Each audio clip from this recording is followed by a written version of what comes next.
Greetings, one and all. Behind me I have some NHL 17 gameplay between the Columbus Blue Jackets and the Montreal Canadiens, and the reason for that is on Friday night the Montreal Canadiens visited the Nationwide Arena and they lost to the Columbus Blue Jackets 10-0.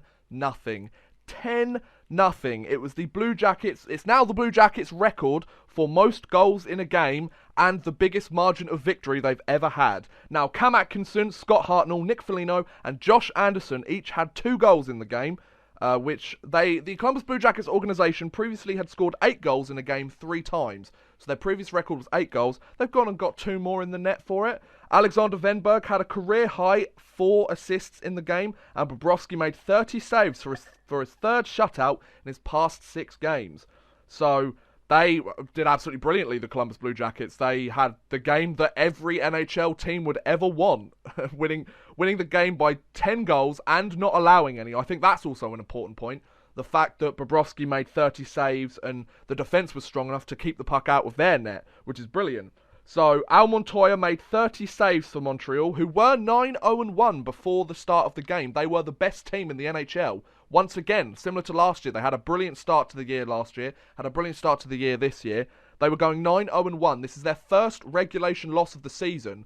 And I mean, if this is an indication of what's to come, then this is very bad for Montreal. They started off the year last year very well. Price got injured and that all went wrong.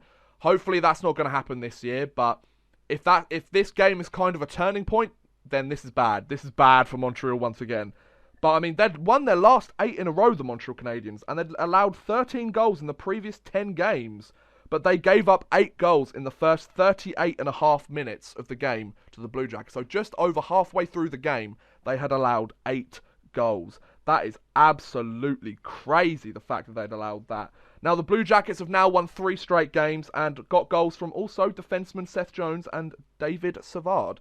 So they'd managed to get a few goals from the defence as well, and they'd scored 3 goals in 3 minutes 10 in the first period to take a 3-0 lead. There were some more goals throughout the game, as you know. Started a stretch of 4 goals in just under 10 minutes in the second period. And the Columbus Blue Jackets, I believe they scored their first 3 goals on the power play, who now have the best power play in the NHL. I think they did beforehand anyway, but they now have legitimately the best power play in the NHL. They went 4 for 5 against the number 3 penalty kill. So the Montreal Canadiens really didn't play very well today. I think that hopefully Montreal can bounce back for the fans. I think they're still a very strong team. They just need to keep the ball rolling, really, don't they? But I mean, this is a good game for Columbus. The Columbus Blue Jackets have struggled these last few years, so for them to get a game like that to set a record is absolutely brilliant for them, I think. So hopefully they can keep going with that. Now, yeah, also, as I said, like the Montreal Canadiens, they kind of have a bit of an issue here. Like, they need to bounce back from a game like this, and that can be tough. Some people might go, right, that game's over, let's carry on. But I mean, to lose 10-0, like especially in the league nowadays where the players are such big, they're strong, they're fast. These players don't allow many goals. Most games will barely even score 6 goals within the whole game with both teams. 5 goals even sometimes. So to allow 10 goals against, that is absolutely ridiculous. So hopefully Columbus, for those fans, can keep the ball rolling, can keep the momentum going from such a brilliant win. And hopefully Montreal can bounce back and keep their brilliant start to the season apart from this game. So yes, thank you very much for watching, guys. I hope you've enjoyed. Please feel free to like, subscribe, share, watch some of my other videos. Thank you very much for watching, and goodbye.